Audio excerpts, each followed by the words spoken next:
નમસ્કાર મિત્રો, સ્વાગત છે તમારું HNGU સ્ટડી પોઈન્ટ યુટ્યુબ ચેનલના એક નવા વિડીયોમાં. મિત્રો, આજના આ વિડીયોની અંદર આપણે ડિજિટલ ગુજરાત સ્કોલરશિપ તમને કેટલા રૂપિયા આપવામાં આવે છે એના વિશે વાત કરવાના છે. એટલે કે તમે સ્કોલરશિપનું ફોર્મ ભરી અને સબમિટ કરાવો છો તો કેટલા રૂપિયા છે એ સ્કોલરશિપ તરીકે તમારા અકાઉન્ટની અંદર જમા થશે એના વિશે આપણે આજના આ વિડીયોની અંદર વાત કરવાના છે. મિત્રો, ડિજિટલ ગુજરાત સ્કોલરશિપ કેટલી મળશે એનો આ પાર્ટ 2 છે. જે પાર્ટ 1 હતું એની અંદર જે વિદ્યાર્થીઓ ધોરણ 1 થી 10ની અંદર અભ્યાસ કરતા હોય એમને કેટલી સ્કોલરશિપ મળવા પાત્ર છે એના વિશે આપણે વાત કરેલી છે. જે વિડીયો છે એની લિંક નીચે ડિસ્ક્રિપ્શનની અંદર આપવામાં આવેલી છે. એટલે કે પાર્ટ 1ની અંદર 1 થી 10ના વિદ્યાર્થીઓને સ્કોલરશિપ કેટલી જમા થાય છે એની તમામ માહિતી છે એ મેં આપેલી છે. ડિસ્ક્રિપ્શન બોક્સની અંદર એ વિડીયો આપેલો છે, એ તમે ચોક્કસ જોઈ લેજો જો તમે ધોરણ 1 થી 10ની અંદર અભ્યાસ કરતા હોય તો. આજના આ વિડીયોની અંદર આપણે જે વિદ્યાર્થીઓ SCBC, EWS અને NT-DNT કેટેગરીની અંદર આવતા હોય એવા વિદ્યાર્થીઓને કેટલી સ્કોલરશિપ મળવા પાત્ર છે એના વિશે વાત કરવાના છીએ. OBC, SCBC, NT-DNT અને EWS કેટેગરીના જે ઉમેદવારો છે એમની તમામ માહિતી આપણે આજના આ વિડીયોની અંદર જોઈશું. જે SC અને ST કેટેગરીના વિદ્યાર્થીઓ છે એમના માટે પાર્ટ 3 અને પાર્ટ 4 છે એ ટૂંક જ સમયમાં ચેનલ પર મૂકવામાં આવશે, તો એના માટે ચેનલને અત્યારથી સબસ્ક્રાઈબ કરી લેજો.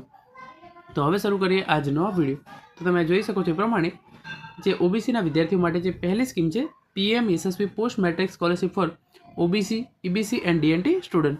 એટલે કે જે OBC, EBC અને DNTના વિદ્યાર્થીઓ છે, EWS કેટેગરીના વિદ્યાર્થીઓ એમને પણ આ સ્કોલરશિપ ફોર્મ છે એ ભરવાનું હોય છે. જો તમે ગ્રુપ એની અંદર આવતા હોય તો તમને જે 10,000 રૂપિયા સ્કોલરશિપ છે એ દર વર્ષે મળવાપાત્ર છે. એટલે કે સરકારી ગ્રાન્ટ ઇન એડ સ્વનિર્ભર કોલેજો અને સંસ્થાઓની અંદર તમે ભણતા હોય તો તમને જે છે એ 10,000 રૂપિયા સ્કોલરશિપ છે એ મળવાપાત્ર છે. અને 10,000 રૂપિયા અથવા તો તમારી જે ફીની પાવતી હોય છે એની અંદર ટ્યુશન ફી બંનેમાંથી જે ઓછું હોય તે મળવાપાત્ર રહેશે. એટલે કે ફોર એક્ઝામ્પલ તમે સરકારી ગ્રાન્ટ ઇન એડ સ્વનિર્ભર કોલેજની અંદર અભ્યાસ કરતા હોય તો તમને 10,000 રૂપિયા સ્કોલરશિપ છે એ તો મળવાપાત્ર જ છે. અને 10,000 પ્લસ બીજા 10,000 રૂપિયા અથવા તો તમારી જે ટ્યુશન ફી હોય એ બંનેમાંથી જે ઓછું હોય એ મળવાપાત્ર છે. એટલે આમ તમને કુલ 20,000 રૂપિયા સ્કોલરશિપ છે એ મળવાપાત્ર છે. જો તમારો સમાવેશ ગ્રુપ બીની અંદર થતો હોય તો તમને વર્ષે 8,000 રૂપિયા સ્કોલરશિપ છે એ મળવાપાત્ર છે. અને એની અંદર 5,000 રૂપિયા સ્કોલરશિપ અથવા તો તમારી ટ્યુશન ફી બંનેમાંથી જે ઓછું હોય એ મળવાપાત્ર છે. તો આમ તમને કુલ છે એ 13,000 રૂપિયા સ્કોલરશિપ છે એ મળવાપાત્ર છે. અને જો તમારો સમાવેશ છે જે ગ્રુપ સીની અંદર થતો હોય તો તમને વાર્ષિક 6,000 રૂપિયા સ્કોલરશિપ મળવાપાત્ર છે.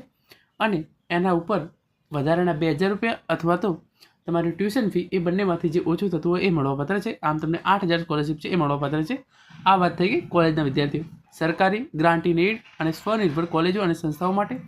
હવે જે વિદ્યાર્થીઓ ધોરણ 11-12ની અંદર અભ્યાસ કરતા હોય અને આ યોજનાની અંદર ફોર્મ ભર્યું હોય તો એમને રૂપિયા 5,000 છે એ મળવાપાત્ર છે. અને બીજી જે છે એમની ટ્યુશન ફી છે એ કોઈપણ પ્રકારની જે છે એ શાળાના વિદ્યાર્થીઓ માટે આવતી નથી, તો એમને એક પ્રકારની જે ટ્યુશન ફી છે એ મળવાપાત્ર નથી. તો આમ જે ધોરણ 11-12ના વિદ્યાર્થીઓ છે અને જેમણે PM SSB પોસ્ટ મેટ્રિક સ્કોલરશિપની અંદર ફોર્મ ભરેલું છે એમને 5,000 રૂપિયા સ્કોલરશિપ છે એ મળવાપાત્ર છે. હવે આપણે વાત કરીએ કે તમે જો BC કે SC મેડિકલ, એન્જિનિયરિંગ, ડિપ્લોમાના વિદ્યાર્થીઓ હોય અને એમના માટે જે સાધન સહાય છે એની અંદર ફોર્મ ભરેલું હોય તો આને તમારી જાતિ કઈ હોવી જોઈએ? સામાજિક અને શૈક્ષણિક રીતે પછાત. જે મેડિકલના વિદ્યાર્થીઓ છે એમને 10,000 રૂપિયા સાધન સહાય મળવાપાત્ર છે. જે એન્જિનિયરિંગના વિદ્યાર્થીઓ છે એમને રૂપિયા 8,000 સાધન સહાય મળવાપાત્ર છે. જે ડિપ્લોમાના વિદ્યાર્થીઓ છે એમને રૂપિયા 3,000 જે છે એ એઝ એ સ્કોલરશિપ સાધન સહાય તરીકે મળવાપાત્ર છે.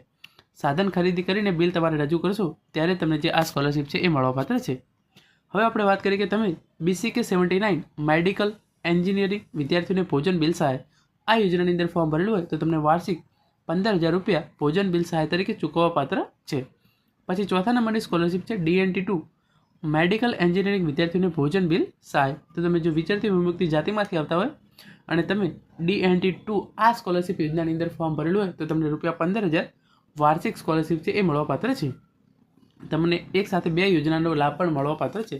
એટલે કે ફોર એક્ઝામ્પલ તમે મેડિકલના વિદ્યાર્થી હોય અને તમે PM SSB પોસ્ટ મેટ્રિક સ્કોલરશિપની અંદર ફોર્મ ભરેલું હોય તો એના સાથે સાથે તમે સાધન સહાય યોજના અને ભોજન બિલ સહાય યોજના છે એની અંદર પણ ફોર્મ ભરી શકો છો.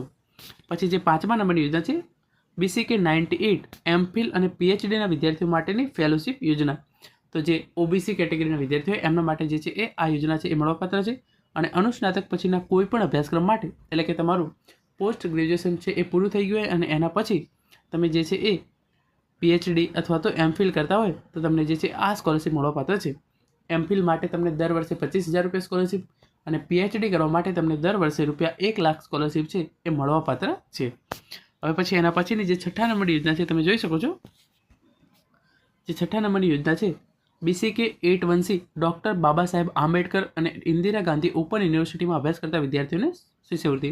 એટલે કે જો તમે doctor Baba Saheb Ambedkar open university અને ઇન્દિરા ગાંધી ઓપન યુનિવર્સિટીમાંથી અભ્યાસ કરતા હોય અને સામાજિક અને શૈક્ષણિક રીતે પછાત વર્ગના વિદ્યાર્થી હોય તો ઓપન યુનિવર્સિટીના અભ્યાસક્રમની અંદર તમને ઓપન યુનિવર્સિટીની શિક્ષણ ફી વધુમાં વધુ 2500 રૂપિયા જે સ્કોલરશિપ છે એ મળવાપાત્ર છે. ઓપન યુનિવર્સિટીની અંદર અભ્યાસ કરતા વિદ્યાર્થીઓને 2500 રૂપિયા સ્કોલરશિપ છે એ મળવાપાત્ર છે.